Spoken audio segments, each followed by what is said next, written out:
Olá, seja muito bem-vindo ao canal de O Tempo no YouTube. Eu sou a Raquel Penaforte, repórter de cidades do jornal O Tempo, e hoje o nosso convidado no Café com Política é o diretor do Programa Nacional de Imunização do Ministério da Saúde, Éder Gatti. Muito obrigada pela sua presença. Aqui ao meu lado está a repórter Núbia Oliveira, que vai participar dessa entrevista com a gente, para a gente falar de um assunto muito importante, uma novidade, né, que chega para o Brasil e agora principalmente para Minas Gerais, que é a vacina contra a dengue. Seja muito bem-vindo, vamos bater esse papo aqui e falar sobre a importância dessa imunização. Obrigado, Raquel, Núbia. Bom momento para todos aqueles que nos assistem em casa. Vamos lá. Vamos começar falando, né, o que é essa vacina, como é que ela chega. Fomos privilegiados, os mineiros, eu posso dizer, porque foram 3 cidades escolhidas e Minas Gerais, agora a gente tem Nova Lima, região metropolitana de Belo Horizonte, uma das escolhidas para a população receber esse imunizante. Fala da escolha dessas cidades, o motivo. Perfeito. Então, nós tivemos em dezembro o licenciamento da vacina do Butantan. E é importante fazer um levantamento histórico da construção dessa vacina. Essa é uma vacina que foi desenvolvida no Butantan porque as fases clínicas foram feitas pelo Instituto, ou seja, ele testou a vacina, foi quase uma década se for considerar todas as fases. A fase 3 teve um segmento de vacinados de 5 anos, então foi um estudo muito bem feito. O Ministério da Saúde financiou esse estudo, então teve uma parceria entre o Ministério da Saúde e o Butantan, o BNDES também financiou o desenvolvimento dessa vacina, e agora saímos na frente, temos uma vacina de dose única que protege contra os 4 tipos de vírus da dengue, e ela é brasileira. Ela está aqui no Brasil e aí nesse processo de licenciamento, quando a gente tinha tudo pronto para licenciar, o Butantan começou a produção.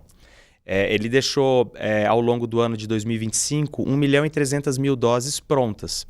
E aí, quando saiu o licenciamento, aí ele pôde terminar a produção, que é a fase final, que você só pode fazer a embalagem secundária se você tiver o registro da Anvisa. Então saiu o registro da Anvisa, o Butantan passou o mês de dezembro trabalhando, Natal, Ano Novo, terminando essas vacinas que já estavam envasadas e prontas. Então o Ministério da Saúde tinha um horizonte aí de receber essas vacinas. Nós recebemos as primeiras 300.000 doses, temos até o final do mês de janeiro para receber 1 milhão de doses produzidas aqui no Brasil. O que acontece é que a gente precisa de escala, né? Porque a dengue ela é um problema de saúde pública nacional. E hoje, graças, infelizmente, às mudanças climáticas, a gente tem dengue de norte até o extremo sul do país. Então, a gente precisa ter vacina para vacinar o máximo possível de pessoas. E a gente sabe que o Butantan tem limitações produtivas, porque é uma escala muito grande. Então, diante disso, a gente tomou 2 medidas. Primeiro, o governo federal já em 2023 lançou um plano de financiamento para ampliar a capacidade produtiva do Brasil. Foram 7 bilhões de reais direcionados para a produção de vacinas de forma geral, e o Butantan foi contemplado para modernizar e construir novas fábricas, não só de dengue, mas também de outras vacinas e soros. Esse foi um movimento, e é de longo prazo. O que nós também fizemos foi procurar um parceiro internacional. Então, houve uma transferência de tecnologia do Butantan para um laboratório chinês, que é o que a gente chama de CMO. Tipo, ele só tem autorização para produzir para a gente. Ele presta serviço para a gente. Parceria exclusiva. Exato, é exclusivo. Ele vai produzir vacinas para o Brasil, para o Butantan fornecer ao Ministério da Saúde. E aí esse laboratório ele tem condições de produzir até 60 milhões de doses por ano. E aí a gente vai conseguir escala. E esse ano está previsto entre 30 e 40 milhões de doses já esse ano. Eu só não consigo precisar para você exatamente quando que essas doses estarão disponíveis. A gente espera que dentro do segundo semestre, antes da próxima sazonalidade, a gente já tenha oportunidade de vacinar uma faixa maior da população. Mas diante disso, nós temos ali 300.000 doses que já estão já foi distribuída, já estão nos municípios, e temos para receber agora 1 milhão de doses. Então, diante disso, a gente pensou, a gente tem informações de segurança da vacina, ela é segura, 5 anos de segmento, ela protege o indivíduo. Isso está claro. A gente tem dados tanto de imunogenicidade, ou seja, anticorpo no sangue, quanto proteção em termos de pegar ou não pegar a doença. Isso dados de estudo. Agora a gente precisa de uma outra informação, que é nessa oportunidade de vacinar esses 3 municípios, a gente vai conseguir levantar, que é o quê? Qual que é o impacto que essa vacina vai ter na dinâmica populacional da doença? Porque para a doença circular, ela precisa de 2 coisas. O homem, a pessoa suscetível, e o mosquito. Então, por isso que a gente precisa eliminar o suscetível, ou seja, vacinar as pessoas e eliminar o mosquito. Essa é a estratégia. E eliminar o mosquito, a gente já vem fazendo isso há muito tempo e cada vez fica mais difícil, porque as condições ambientais estão muito desfavoráveis. Mas a gente sabe, os modelos matemáticos mostram que se a gente conseguir com que a metade da população, por exemplo, deixe de ser suscetível, seja por pegar a doença ou seja por ser vacinado, a doença para de circular. E aí você tem uma proteção, inclusive, dos não vacinados. Entende? Então, é o que a gente chama de efeito rebanho. E essa vacina, pela plataforma que ela tem, ela vai permitir isso. Então, diante disso, o Ministério da Saúde viu uma oportunidade. Olha, a gente já tem doses na nossa mão. A gente não vai conseguir vacinar faixas muito expressivas da população com esse quantitativo. Ele falou, olha, então vamos fazer essas ações específicas e aí a gente avalia também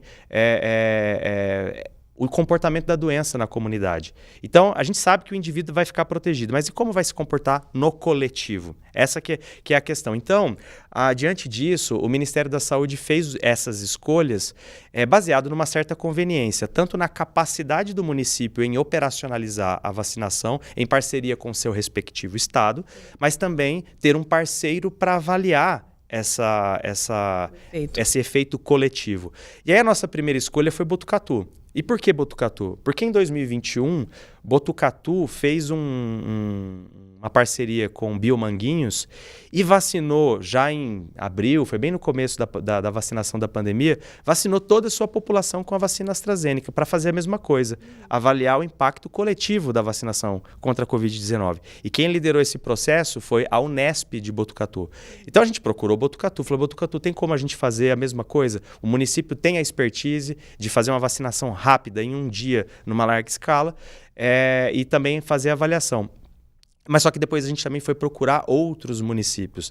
E aí também eu preciso aqui destacar, no caso da escolha de Nova Lima, os pesquisadores do René Rachou foram importantes nessa escolha. Porque então teve esse movimento de conveniência para poder executar a ação e também avaliá-la. A mesma coisa aconteceu em Maranguape. A Escola de Saúde Pública do Ceará também foi fundamental para essa escolha. Então foi por isso que a gente fez esse movimento. E aí, óbvio que a gente fez contato, isso foi algo que foi pactuado, não foi uma coisa da cabeça do Ministério da Saúde. Nós apresentamos para o CONAS, que é a representação dos estados, e o CONASEMES, que é a representação nacional dos municípios. Assim que a gente teve o indicativo das 3 cidades, a gente fez o devido contato com os respectivos estados e também o que a gente chama de COSEMES, que é a representação dos municípios daquele estado. E ficou tudo certo, tudo acordado. Então, isso já está desde dezembro, logo que saiu o licenciamento da vacina, nós começamos essa conversa. Na sequência, a gente tem aí a liberação de mais 1 milhão, porque foram 1.300.000. 1.300.000 já está com a gente, 1 milhão agora. O que a gente vai fazer? A gente vai ter que usar rápido essas vacinas.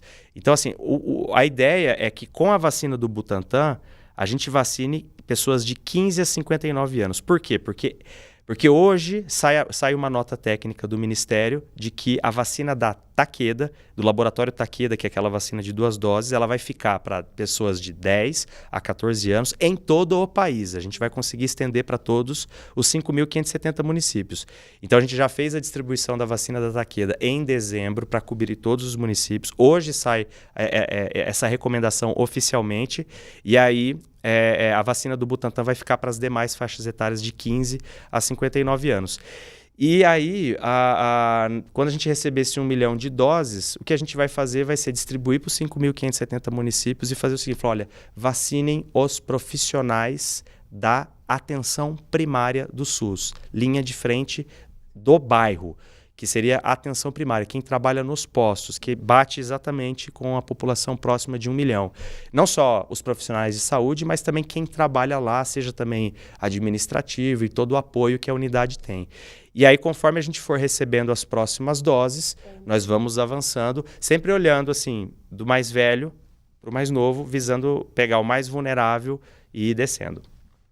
E é exatamente sobre isso que eu ia perguntar, porque as pessoas, sempre quando tem uma novidade assim, as pessoas já querem saber, né? Quando é que eu vou poder vacinar, né? Quando vai estar disponível para outros públicos? Você falou dos grupos específicos aí, né? Que são prioritários assim.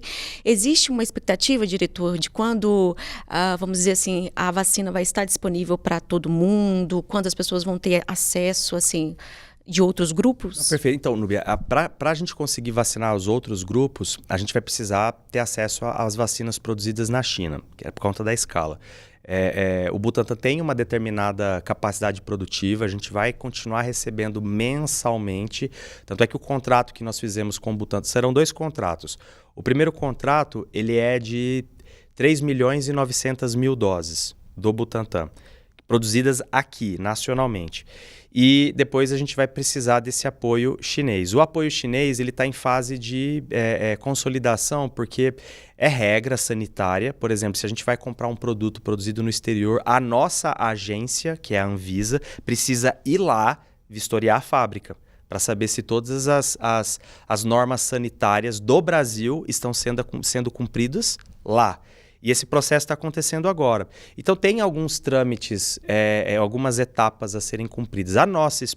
Obviamente que o Ministério da Saúde, inclusive o próprio ministro Alexandre Padilha tem se empenhado muito nisso, tem feito um trabalho para adiantar ao máximo a chegada dessas doses. Mas assim, a nossa expectativa é no meio do ano, segundo semestre, tá? Desculpa te interromper. Claro, não, mas é isso. O senhor falou desse estudo que será feito após a vacinação. Ele também tem um prazo, assim, quando é que a gente vai ter o resultado dessa eficácia? E eu queria saber quanto tempo, se essa vacina ela é eterna, ou a gente vai ter daqui a alguns anos ter que tomar um reforço também, né? Como é que ela vai, por quanto tempo que ela dura no organismo? Então, Raquel, essa é uma vacina que, no segmento que o Butantan fez de 5 anos, ela se mostrou muito boa. Assim, as pessoas no final de 5 anos estavam protegidas.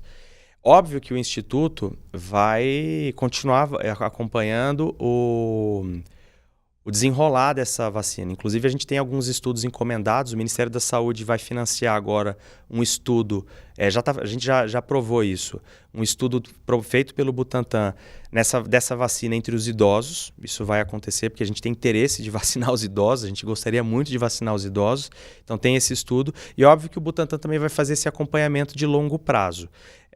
Vacinas que tem a mesma plataforma.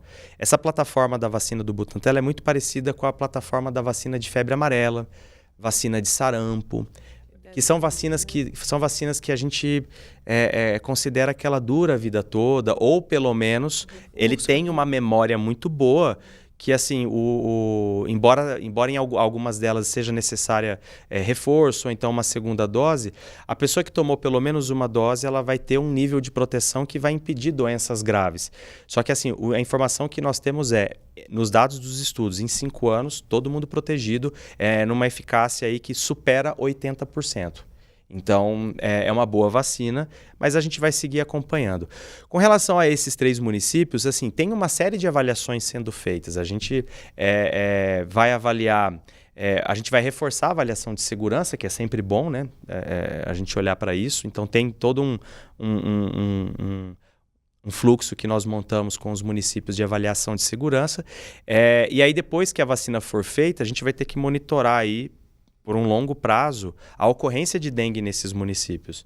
Então, aí a gente está falando de uma vigilância de dengue intensificada nos 3 municípios de 1 a 2 anos, sabe? Para a gente ver como é que a doença vai se comportar ali. Mas isso não é um determinante para definir se o Ministério vai ou não vai vacinar. Nós já temos definido. 15 a 59 anos é a vacina do Butantan. Recebendo as vacinas, e estamos num esforço enorme, a gente vai conseguir vacinar a nossa população progressivamente. A minha próxima pergunta é até sobre isso, e ampliando para todas as outras vacinas, assim, porque a gente passou por um período de baixa cobertura vacinal em várias né, em vários imunizantes, as pessoas pararam de se vacinar e a gente viu o retorno de várias doenças que até então a gente não ouvia mais falar. A gente faz reportagens sobre isso, doenças como coqueluche, sarampo. Enfim, doenças que estão voltando, doenças que a gente não falava mais. E aí, a gente considera em um prazo, sei lá, de 3, 4 anos para a volta dessas doenças, quando teve um período de uma campanha anti-vacinação. Para a gente voltar até a cobertura, seria esse prazo também? Assim, voltando a uma cobertura efetiva, e o Ministério acho que estipula 90%, a média é mais ou menos essa, né? Então, assim, essas coberturas, é até importante explicar, assim, os valores, para algumas vacinas, assim, as nossas metas de vacinação, para algumas vacinas é arbitrário, é uma escolha, mas para outras tem uma lógica, que é justamente o que a gente quer avaliar nesses 3 municípios. Qual é a proporção da população que eu preciso vacinar para não dar oportunidade do patógeno circular? E aí você pega doenças como sarampo e coqueluche, são doenças que têm uma taxa, que a gente chama de taxa de ataque elevadíssima. Ou seja, no caso do sarampo, um caso num ambiente onde as pessoas não estão vacinadas, ele pode resultar de 15 a 17 casos secundários. A coqueluche é de 13 a 18. Então, o que acontece? São doenças que precisam ter coberturas vacinais extremamente altas. Isso por conta de não deixar o patógeno circular. Agora, falando das coberturas no Brasil. O Brasil, ele tem um programa que é muito exitoso na sua história, né? O nosso programa foi criado em 73, foi o ano que nós fomos certificados como área livre da varíola. O Brasil passou por... A primeira campanha de cunho nacional no Brasil foi a campanha de erradicação da varíola. E vendo esse potencial, o Brasil consolidou um programa de cunho nacional. Só que demorou décadas para a gente consolidar uma rotina de vacinação. E o SUS foi fundamental para isso. O programa ele é mais velho que o SUS, só que foi o SUS que consolidou uma rotina de vacinação na vida das pessoas. E ele foi muito bem, né? Ao longo dos anos 90, principalmente na segunda metade dos anos 90, durante a primeira década de 2000 e metade da década de 2010, nossas coberturas estiveram muito altas. 2016 foi um marco. Em 2016 a curva inflete, e aí tudo cai. 16, aí vem a pandemia. Aí é a pá de cal nas nossas coberturas. Por que isso aconteceu? É multifatorial. Nós temos aí, o SUS passou por um momento de subfinanciamento, desestruturação de serviços, tivemos muitos problemas de estoque, que demorou muito para recuperar isso, e aí veio a pandemia com a novidade da desinformação. O país que sempre foi muito exitoso no processo de vacinação, de repente se vê a população desacreditando, né, com relação às vacinas. A gente fez um trabalho de 2023 para cá para recuperar o programa. Então, por exemplo, nós regularizamos os estoques. Então, hoje, neste momento, não falta vacina no Brasil. A gente demorou, esses 2 anos nós tivemos altos e baixos. De nenhuma, porque em Minas Gerais, ano passado, a gente teve um desabastecimento, né? E veja, olha só, a gente teve problemas, sim, de abastecimento. Agora, hoje a gente não tem. Regularizou. Nós estamos completamente abastecidos. Estamos completamente abastecidos, nós modernizamos os sistemas de informação para registro de doses aplicadas. Hoje a nossa referência é o CPF do cidadão. Então a informação de vacina ela está no que a gente chama de data lake, que é tipo um lugar onde se cruza bases de dados. Então tem o cadastro do SUS, puxa informação da Receita Federal, que atrela a informação da vacina. Então, hoje a gente calcula a cobertura vacinal olhando para o indivíduo. E o indivíduo pode acessar suas vacinas pelo Meu SUS Digital, que é uma caderneta digital. Né? Então, nós modernizamos isso, regularizamos os estoques, toda a comunicação do Ministério ela é voltada para promover a vacinação e a gente promoveu ações de apoio a estados e municípios, a gente retomou repasse financeiro extraordinário, todo ano R$150 milhões a mais para estados e municípios para promover a vacinação e promovemos microplanejamento, vacinação em escola, multivacinação, tudo isso em parceria com estados e municípios. Recuperamos, mas não atingimos metas ainda. A gente está num momento agora em que a gente precisa, de fato, olhar para alguns municípios específicos que estão com problemas estruturais muito sérios. Capilaridade da atenção primária, uso de ferramentas para registro de produção.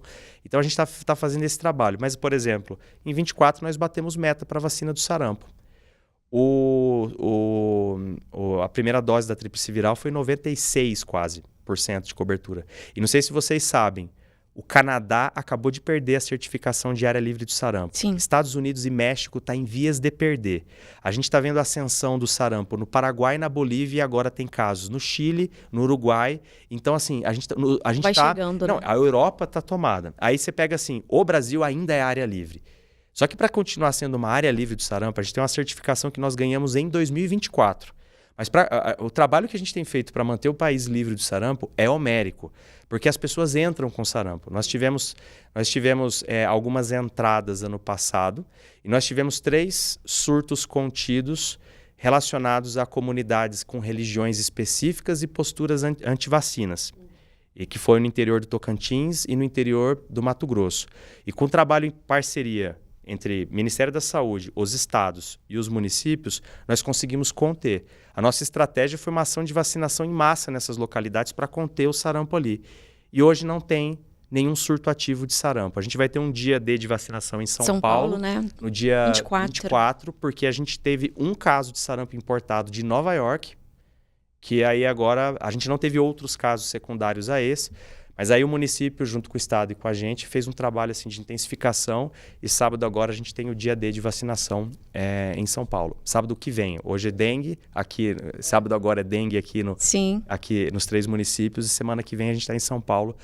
E aí a gente vai aproveitar para vacinar a febre amarela também, porque febre amarela é um problema de saúde pública, Minas que o diga, né? Infelizmente, na última década a gente teve Minas, São Paulo, Rio, teve muito problema com a febre amarela. E você falando do sarampo aí, ontem mesmo eu estava fazendo um material sobre isso e eu conversei com a doutora Mônica da SBIM justamente sobre esse risco do sarampo, né, voltar. A gente ficou anos aí sem casos, por exemplo, e ela falando que é a estratégia de vacinação em massa mesmo, não tem outra alternativa, né? E como que o Ministério tem trabalhado essa questão de trabalhar esse reforço, essa comunicação com as pessoas, né? Lutando muito contra essa questão da desinformação, da hesitação vacinal, não só para o sarampo, mas para outras doenças também. Bom, eu acho que a desinformação hoje é um mal da humanidade, não apenas para vacinação, não apenas para a saúde, eu acho que é para tudo, inclusive para a nossa democracia, né? E assim, quem dissemina... dentro da lógica da desinformação, existem 2 pessoas. Existe um grupo de pessoas que são vítimas, pessoas que recebem essa informação, essa desinformação, e acabam sendo acreditando ou acabam se enganando por informações que recebe pelas redes sociais.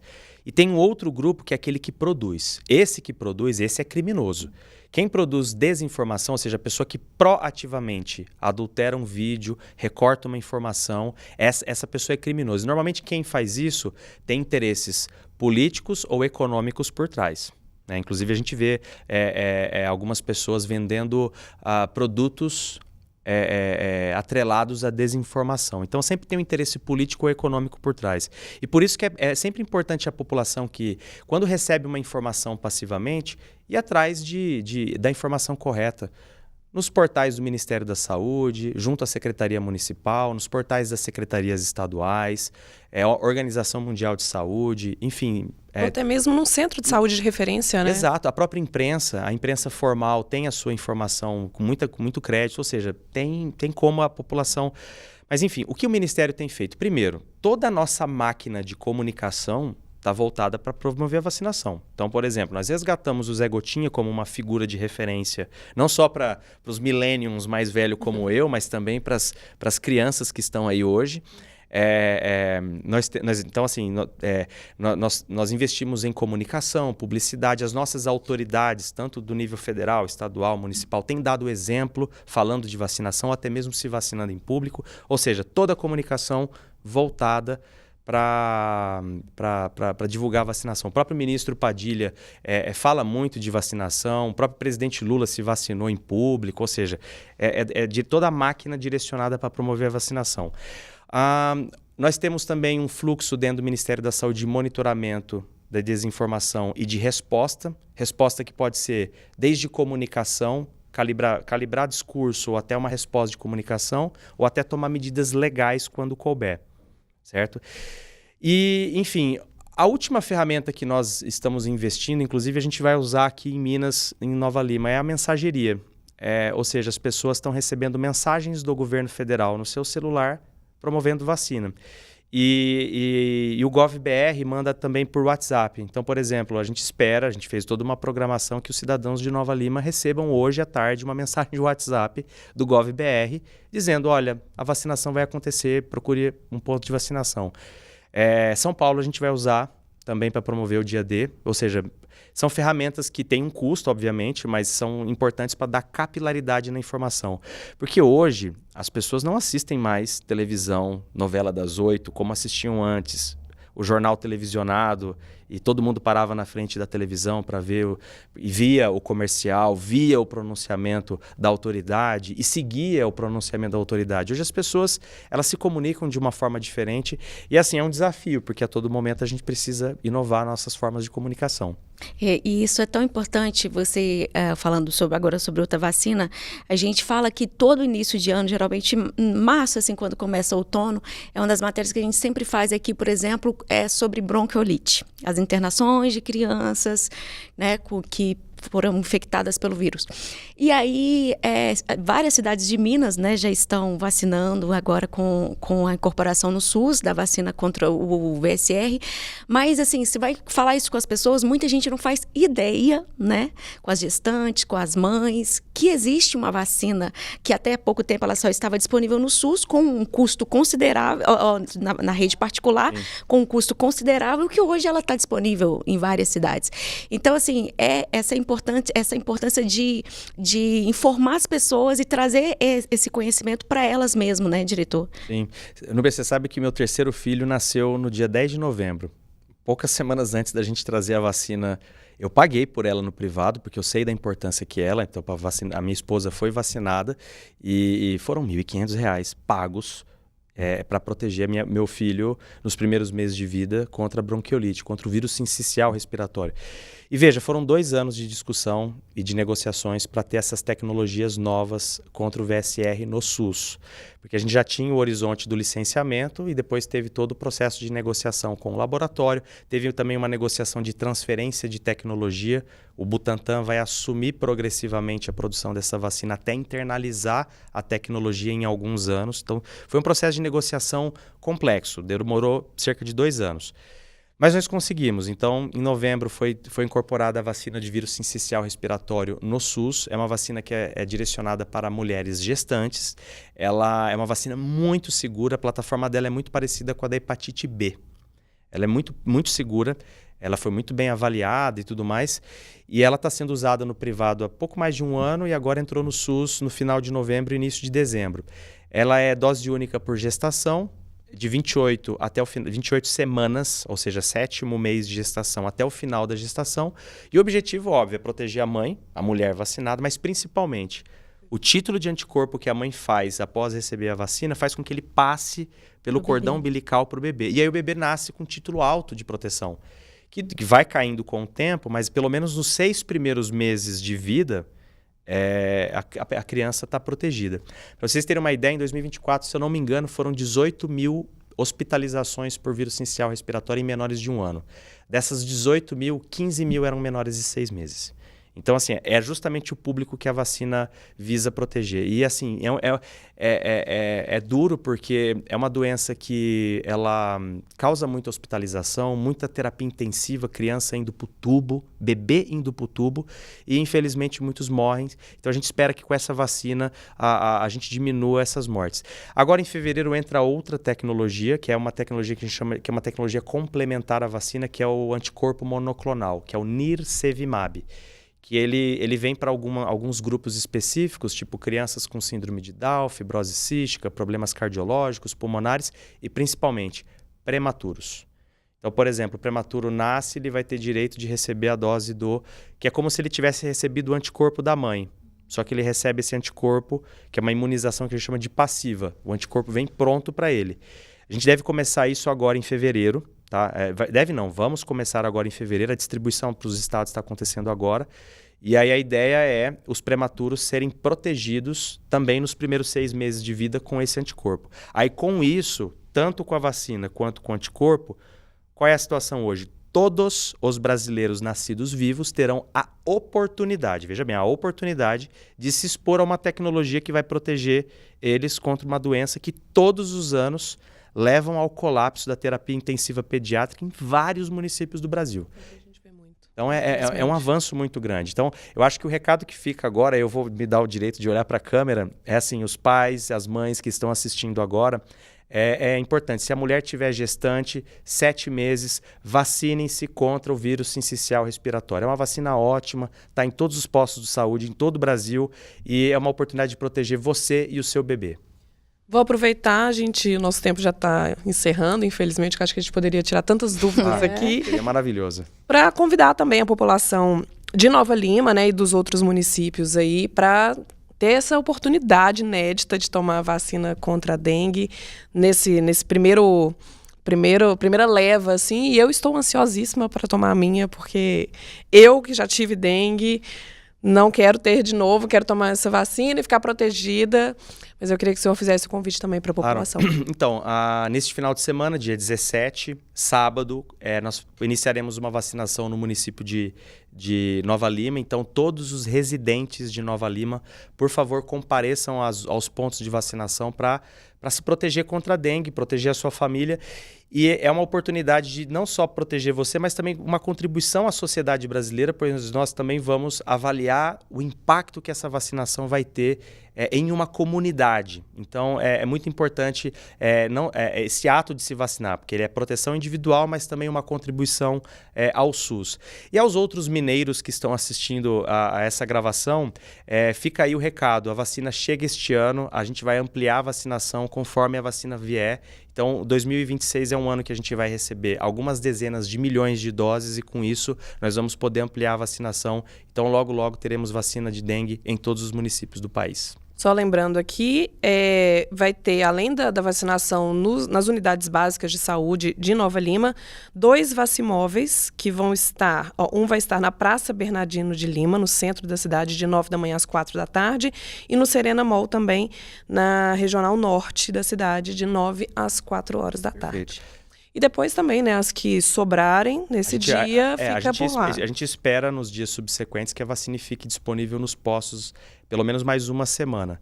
E eu queria aqui também registrar um agradecimento ao município, né, à gestão municipal por ter se envolvido. Desde que a gente fez o primeiro contato, eles foram muito parceiros. Ao governo do estado, que também foi um parceiro importante nesse processo todo. E também à Fiocruz, o René Rachou, os pesquisadores também têm sido muito parceiros. Então, eu preciso fazer esse registro aqui também. Então, o Ministério da Saúde, o governo federal, trabalhando em parceria para levar a vacina de dengue no SUS. Isso aí. Filha. E a gente agradece a sua participação. A gente conversou com o diretor do Programa Nacional de Imunização do Ministério da Saúde, o Éder Gatti. Agradecer a Núbia Oliveira também. Prazer. E você pode assistir esse conteúdo e a outros conteúdos também no nosso canal de O Tempo, no YouTube, e também no nosso portal otempo.com.br. Até mais.